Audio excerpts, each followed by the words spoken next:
delving into stocks, property, bonds, economics, and more. This is the Stock Market Mentor podcast. Taking an unconventional stance, we challenge the industry to help you protect your investments and empower you with the knowledge to become a savvy investor. We don't provide financial advice. Here's Steve Moriarty, Tom Hill, and Jacob Sr. All right, welcome back to another episode of the Stock Market Mentor podcast. Today, we're going to be going over numbers versus narratives. And you've got the Tom and Steve show today. No Jacob. No Mr. Senior. Not today. That's all right. We'll get it through it quickly today then. Okay, for a change. Look, I'm just going to start off with a quote. So, this one's by Michael Shermer. So he's a historian and an author. Humans are pattern-seeking, storytelling animals. We look for and find patterns in our world and in our lives, then weave narratives around those patterns to bring them to life and give them meaning. Indeed. It's basically, as we sort of set out in the previous ones, what we want to do here is focus people's attention, or where you should direct your attention. Previous ones we talked about process versus outcome, signal versus noise. What we're doing is saying, look, this is where the industry want you to focus. They want you to focus on the noise. They want you to focus on the outcomes. And on this episode, they want you to focus on the narrative, right? What we're saying is, no. You want to focus on the signal, you want to focus on the process, and you want to focus on the numbers, right? So that's where we start. But as your quote says, humans love stories, right? And we're generally storytellers. We sit around the campfire and tell stories. We don't sit around the campfire and go, let's do algebra, right? Let's run through some numbers. So, and part of it is because it resonates emotionally, but in investing, it makes sense, right? Because you want to hear a story about a stock, right? Rather than the numbers. If you're a beginner investor, a story will make a lot more sense than if I said to you, oh, Tom, I want to talk to you about a really cheap PE ratio. It's really got a really great valuation, pure number stuff. It's not going to resonate that much as, Tom, let me tell you the story about why this stock is going to be really so great. Mm-hmm. And so that's the first thing you want to do is, and in a previous episode, we talked about process, and the part of that is understanding the numbers first and foremost over the narrative, right? But you'll always get, well, I shouldn't say you'll always get, but you generally get lured by a story, and then you look into the numbers. Like we said last time, you'll hear 15%, you'll go, oh, I'm going to go and have a look at that, right? That's the trigger point, so to speak. And in numbers versus narratives, it's always the story that sort of gets you in a little bit. Yeah, absolutely. Now you mention it, I can tell you, the first stock I ever bought, as ridiculous as this sounds, was off a recommendation a guy gave me in a car park. He goes, look, mate. This is going to be an interesting story. Look, I have no idea what he was even doing talking to me, but he came straight over to me and started telling me about a stock I should buy, about this niche little mining company that was setting up a new mine in Zimbabwe or something. I couldn't even tell you what they were mining. But what I can tell you is I think it was going to be about 10 years before they actually extracted anything from that mine. I put more money in than I was comfortable with, and it effectively went nowhere, and I gave up after 5 or 6 years and sold it, But that's unusual. That's the kind of thing, going, oh my gosh, like new mine, let's get in early, we're all going to strike it rich. Like they're the things that sucker you in. And, the other stuff, when I was starting out, we've banged on about this a few times because this was the source of truth before we found you. Those ASX penny stock investor groups and things on Facebook, guys will post, go, look, this is the next big thing, a bunch of rocket emojis, and you buy straight into it. It's a thing. Fire emoji. Yeah, absolutely. But but the funny thing is, if it works out once, you get suckered into doing it 100 times until you lose money. But it's funny because I'm just sorry. That's so funny. You see so many rocket emojis. Like 3 rocket emojis. Oh, let's go in. Someone's going to the moon. But it's so it gets back to that point about emotionality. That the narrative really resonates with you, right? Whereas the numbers are just really dry. I sort of said previously, nobody gets excited about 2 + 2 = 4. And people go, wow, right? Because it's like, yeah, okay. Yeah, we know that. So what? That's just a bunch of numbers. It's the story that makes it really important, right? The narrative. And if you look at, for example, you look at stock bubbles, right, or you look at recessions. Now, those run absolutely inverse relationships to investing. So in a stock bubble, when the narrative is everything's fantastic, it's going to be great, absolute, FOMO, fear of missing out, rocket emojis, right? Everything's fantastic. That's the worst time to invest. Right? So absolute worst time.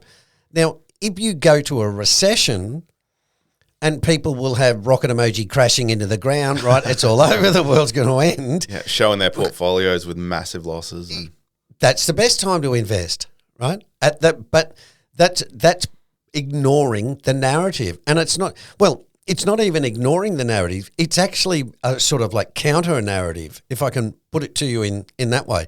And so you get these two opposing thoughts, right? Which is things are going really well, but the numbers tell you it's overvalued, right? I think you were talking about Tesla. Oh, yeah, absolutely. That a lot of people are going on about, how high Tesla's going to go. I took one look at it, price to earnings ratio of about 78, and I'm going, look, Murphy's Law, if I don't buy it, it's probably going to keep going up. But I wouldn't put your money near that, Steve. Yeah. Well, that's the thing, you see. You look at the narrative, and often too you find, because you get seduced by a narrative, you start to find a way to buy things. I still do it now. After 25 years, I will still read stuff about small mining companies and go, geez, you know what? I could just put, lazy 5 or 10 grand in that, and it'll be worth 100, or it could be, blah blah. And I have to always say to myself, Stephen, stop it, right? Stop it. Just go and do something else. Or what I'm better at now is saying that's not part of my process. I don't indulge in. Now, I'm not saying you can't, and indeed you can, but what you got to do, little hint here, is say, I'm going to buy 10 of them with $1,000 each, right? Not I'm going to pick one and go 10 grand, because we know 5 of them are going to be duds, right? I can tell you from 20 years experience. Yeah. You buy these things and they double in price, and then they halve in price, and then they halve again, and you end up going, gee, I really should have sold when I had double my money, right? But you got suckered into the narrative. And that's what happens in all stock and property bubbles, right? It's the story, right? You get rocket emojis everywhere, and everybody is in on it, right? And so you get a really strong groupthink, right, about narratives. And, you think about it, the hardest part about being contrarian is being a bit of a,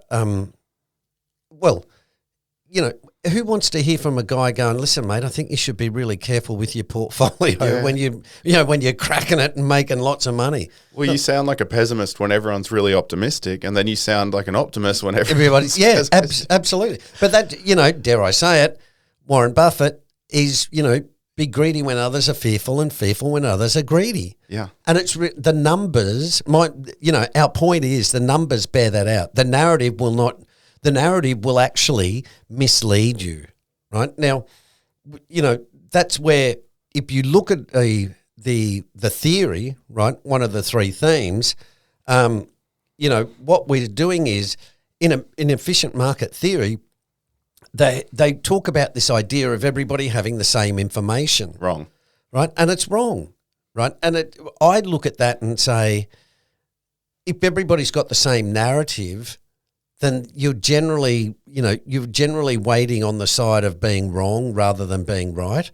The problem with being a contrarian is you might be wrong for quite an extended period of time, right? And that's what goes on with things like the CAPE ratio, right? It will go from 30 to 35, and people will say, that's wrong, it doesn't work anymore, simply based on a short-term result or a narrative. And you see this about Warren Buffett.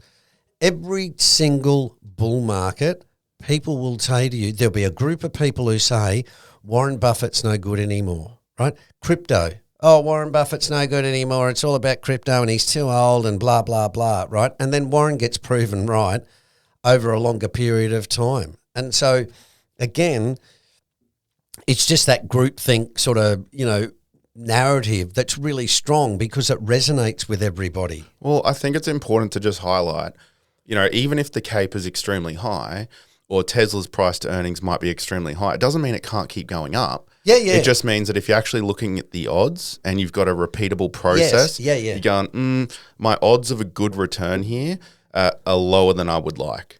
In fact, I've got a higher chance that I will lose money over the mid to long term. Yes. So I'm going to find opportunities elsewhere. Yeah, absolutely. I mean, and that comes into the numbers and narratives where, we were talking before saying, we're not saying Tesla's not a great company. We're not saying Tesla will be a great company. What we're saying is, as an investor, what you want to talk about is your returns, right? It's no good saying, oh, Tom, I'm a great storyteller. I'm a shithouse investor, but I'm a great storyteller, right? People that go, well, give me the great investor, thanks very much, right? So we're not saying Tesla or, any of these AI companies or tech companies are great, are bad companies. But what we're saying is that doesn't mean that you can buy them at any price. Right. And Howard Marks talks about this quite a bit and says, the same thing by saying, look, they're all great, they're great companies, but if it's on a PE of 77, you're not going to get a really great return. Right. And there were people saying, Tesla is worth $1 trillion, some stupid figure, right? $1 trillion or something. And if you did the numbers, you'd go, well, hang on, that means it's got to sell every car in the world. Right. I mean, that is plainly stupid. Right. But there are people out there who don't do that stuff, right? They don't do the numbers. They don't go, hang on, let me check this, and see what that really means. What they've done is just been suckered into speculation more than investing, right? Because speculation is all about stories. Yeah, absolutely. I mean, that kind of rationale falls more into speculating, right? Rather than actually investing. Absolutely. And it's I think we talked about this earlier on about how to think about investing. It's not systematic. A lot of those narratives are not sustainable for a start. I think we were talking about oil over coffee, where you get a narrative about oil, which is, and you see this through the cycles. When the price of oil gets really high, we've got peak oil, right? We're running out of oil. It's all going to be terrible, right? Then the price crashes. You don't hear anything about peak oil anymore, right? Then what you hear about is we're all going to be driving electric vehicles and we're not going to need any more oil, right? That's why it's going to keep falling. That's exactly right, right? So the narrative changes as the price changes. And what you got to say is, well, the narratives are wrong. Or secondly, say, okay, well, Tom, that makes sense. How long does it make sense for? Right? Yeah. Is Tesla a great company for 5 years? Well, what about 30 years or 40 years? You don't really know. So it's easier to follow the numbers and look at that to understand that, like you said before, that will raise your probabilities of giving you a good return, right? So and that ties into time, right? And that's why I say, you hear a narrative, but it's like, okay, but how long's the narrative, how long's that good for? And you get market cycles and stuff. Yeah. I mean, stories are usually either lagging or forward-looking indicators, right? Yeah. It doesn't really help us make decisions here and now always. Yes. So, at the end of the day, even if that narrative, like you used the oil example, not to go back on it too long, but you raised a good point. Even if the narrative is really terrible, and even if there's some good logic in there going, look, I think electric vehicles will be more prominent and maybe there will be less of a need for oil, doesn't mean that, the stock's not priced very well. Exactly. And that it can pay a great dividend. Yeah. So it doesn't mean it's not a good investment. Yeah. And often you'll find that, as I said before, it's when you get a bad narrative that you get a really cheap stock that's worth buying, right? Why is it cheap? Because the narrative's bad, right? So that's Robert Schiller talks about this stuff, with irrational exuberance, and he talks about this, emotional narratives that take on a sort of viral, component. Other words, they start to spread more and more, and it becomes the dominant theme. And this is what you get in a lot of a lot of stock market bubbles, property bubbles, bond bubbles, right? They're all driven by an overwhelming narrative. And it's really hard to say to people, well, hang on, there's no correlation between that point and the story that you're talking about, right? That's where it becomes really hard because, like you say, who wants to be a contrarian? And it's a bit like, oh, please, Tom, don't bring those really downer points to, the Tesla story. Everybody wants to be a Tesla bull. Well, a good example of that, right? We've obviously had a sensational property bull market for a long time. Yep. And then, you've got half the camp saying, look, things are going to cool off, maybe go sideways, maybe go backwards. But then you've got the other side going, look, but Queensland's a hotspot. You got the Olympics coming. And that's where the narrative can be really confusing. Well, yeah, see, that this big one was the Olympics coming to Queensland, right, coming to Brisbane. It's like 8 years away. It's like, seriously. What? But the argument also is, okay, so the Olympics are coming. Okay, so what? Well, what does that mean? Oh, well, property's going to go up and, you've got to buy close to the facilities. Really? Who wants to live close to facilities? It's a shit house idea. Who wants people driving, traffic chaos, blah, blah. It goes for 2 weeks.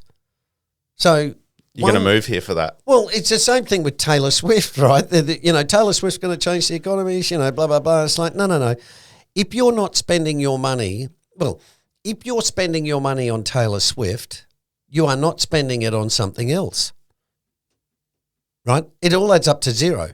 My point being, you can have all these narratives that say we're going to get lots and lots of growth in certain areas, but the reality is that the numbers, i.e. the dollars that are going in, is what will influence it a lot more than the story. So you can tell a really great story about the Olympics coming to Brisbane, but again, you've got to be able to say, okay, well, let's run the numbers and then see if those are the relevant numbers that I should be looking at, right? And as you say, we're in the midst of a long-term property bull market where anyone drops into the story, anything that suddenly becomes relevant, like, oh, we've got the Olympics. Whoa, that's going to be great for property. And it's like, really? How? That doesn't cancel out serviceability and, cost of living crisis. And absolutely. Not to say the narrative can't influence the outcome, like we touched on before. Indeed. It very well might. Yeah, but, you can't ignore all those other points. Absolutely. It's again, why I find numbers overwhelmingly more convincing than a story. And the reason why is once you read a story skeptically, I'm not saying you've got to be an outright critic. All I'm saying is you've got to read the story and go, hang on, okay, well, is that actually true? Let me work through that. Part of working through that is working through the numbers, right? And again, Tesla's a perfect example. And it could be Tesla, it could be AI stocks, it could be, WeWork that was, hot stock. It was, what was that cycling thing? I don't know. That was Zip Pay and all those went nuts all those as well. Things, right? Yeah. They were all, and this is what you find often on the ASX. You find these things that, buy now, pay later, it's going to go to the moon, blah, blah, blah. Whereas in actual fact, it might be like, yeah, well, we're probably going to have buy now, pay later at some stage, but the numbers say it's not worth buying at the moment. Therefore, you can still hold that narrative, but say, but I'm not going to buy yet. I'll wait till it becomes really cheap. Yeah, makes a lot of sense. So let's talk about incentives. Okay. Right? Because we like to bash the industry. Yeah. Sorry. I know.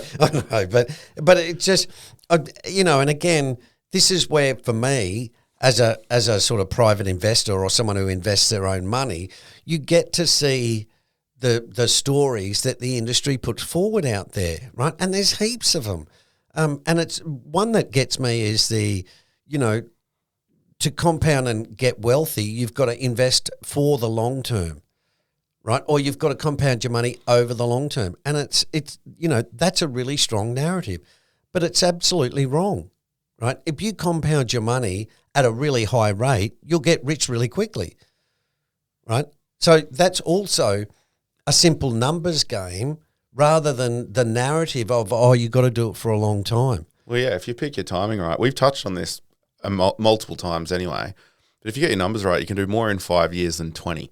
Absolutely. Well, many people have. Yeah. Right? But the mistake they make is they don't sell after 5 years. They hold on for 20 and they end up with, average or below average returns.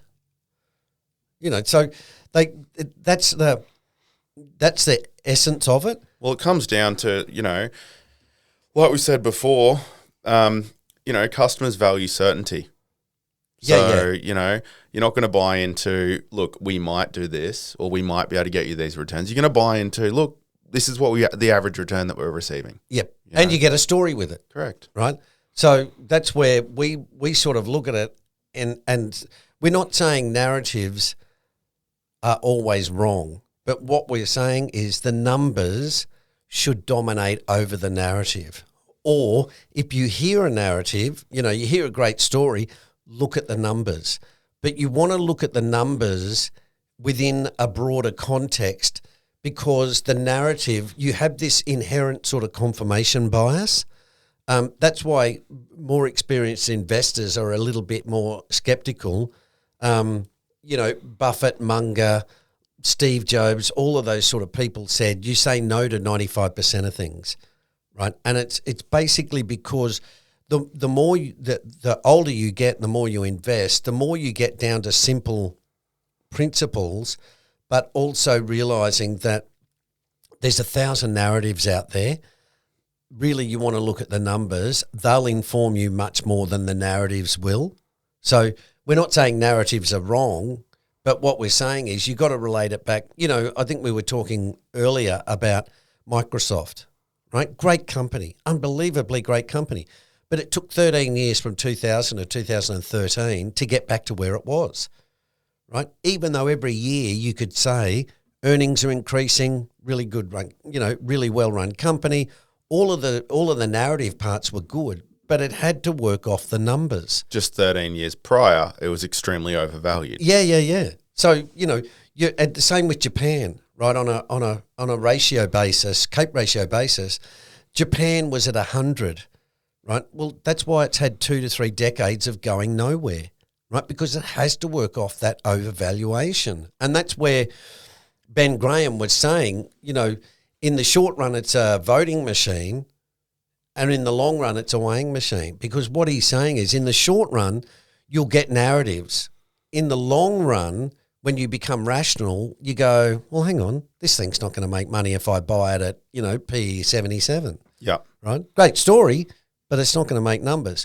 You eventually get there after you've been sucked in behind the narrative, right?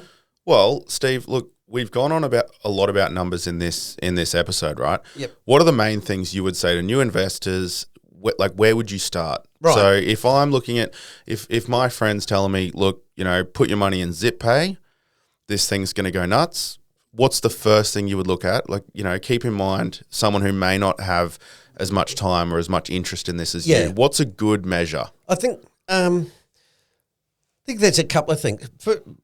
There's 3 main principles we talk about, which is market cycles, asset allocation, and rebalancing. Right, that's the sort of, in my mind, that's the holy grail or the holy trinity. So you want to have a system, and that, as we talked about with process versus outcomes. The process, first of all, needs to basically be fairly rational, right, rather than narrative-based. And what that means is, first of all, generally, not all the time, but generally avoiding groupthink, right? It's so easy to be part of the crowd because it feels comfortable. You don't have to think, right? Hey, you just buy those stocks and they go up. That's really good, right? I don't want to have to do any analysis. But the reality is, that's going to be more luck than skill.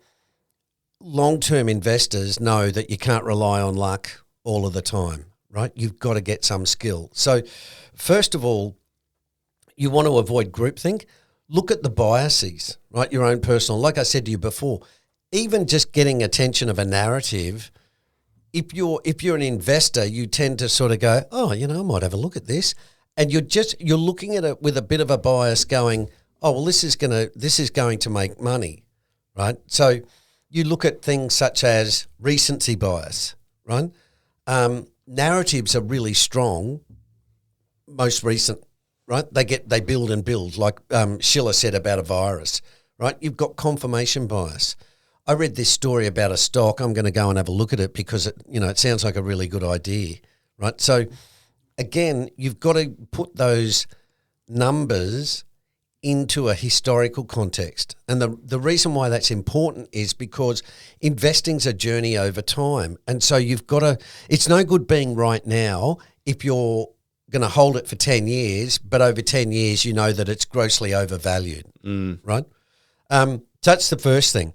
Second thing, avoid emotional decision-making, okay? Daniel Kahneman talks about System 1 and System 2, right? So most people use System 1, right, which is the intuitive, emotional, excitable sort of part. Gut feeling, right? You want to use System 2, rational, logical. If you want to buy a stock, generally, now this is not advice, but generally you're better off waiting a few days and coming back to it, right? And going, okay, yep, I'm right on that, right? Because it just helps put a little bit of emotional distance between one decision you make on a Monday where you go, this thing's really right.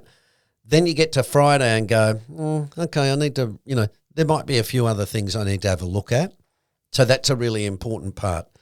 Try and reduce where you can your subjectivity, right? And that's where things like base rates, right, the long-term average is really helpful because as you said before, yes, you can buy, Tesla or, GameStop or something at the top, and indeed it may well go up further. But what are the odds that it's going to sustain that for, over the long term, right? And what we know is it's very, very unlikely, right? So you're better off flipping that and saying, well, here's something that's undervalued, and is it going to be undervalued forever? Probably not. Okay, well, that's where I probably should be looking more into it. Yeah. Right? But the point being, try and reduce that subjectivity. So in other words, reduce the narrative elements of it.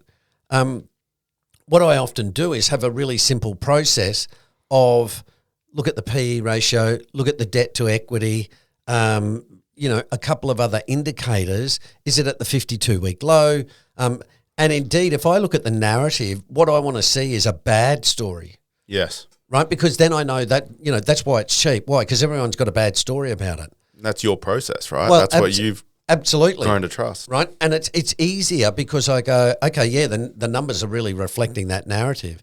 Then I can put it into a historical context and say, okay, and it's really cheap historically. So, we talk about well too, you find a cheap country in terms of CAPE, right? Then you might find a cheap sector. Right? Then you'll find a cheap company. So, for example, you might look at, and again, this is not advice, but you might look at Brazil, right? The PE is about 7 or something, right, at the time of talking. Then you'll go, okay, well, oil is really cheap. Oh, right, okay.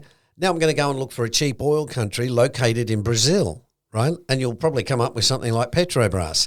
But my point being, if you work through that process, you're looking in the ugly countries, right? You're not looking where everything's going gangbusters. It's too late, right? You've missed out, right?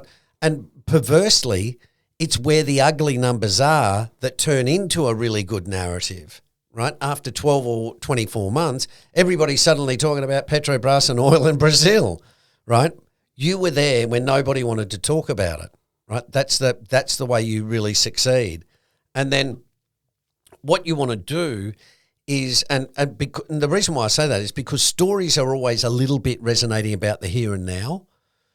You know, you get you get locked into the here and now, and that's why I say you got to look at market cycles, right? Because what that does is it puts you in a proper historical context, right? Which is why we talk about time amongst, you know, theory and incentives. Time is really, really critical because when you hear a narrative, your emotions are really strong in the here and now. Oh, absolutely. Right? And that's what Daniel Kahneman says. He says, you know, you will never get a stronger emotion than the one that you're feeling right at that point in time. And with narratives, if it's, I feel really seriously good about this, because you've heard a really great story, generally that might be a bit of a ding, ding, ding, ding, you know. Well, it should be. Absolutely, absolutely. But as I say, it's really hard to overcome, right? Because you're just so convinced by the story. Whereas if I said to you, oh, Tom, PE is 77, huge debts, unsure about future, hasn't been around that long, you know, you'd be going, oh, this is a terrible investment, right? Now that's Narrative aside. Yeah, that's Tesla, right? That's Tesla's numbers, right? Now, if I do the narrative and say, listen, Tom, electric vehicle company. Genius. Elon Musk. Right. You know. Headed by a genius, right? It's all about the future, Tom. We're all going to be driving electric vehicles, right? You know, blah, blah, blah. You're going, this is a great investment. This is where it gets tough, eh? Exactly. Because it's actually simple, but then the narrative just skews it. And then you're battling these emotions. Absolutely. That's the hard part about it. So anyway, we better stop rabbiting on, Mr. Hill. Okay, that's it for this week's folks. We will see you next time. Perfect. Thanks for listening. That's it for another episode of Stock Market Mentor. We hope you have enjoyed the show, and if you have any questions about the episode or want to discuss how we can help you become a better investor, please feel free to contact us at support@stockmarketmentor.com.au. We'll see you next time.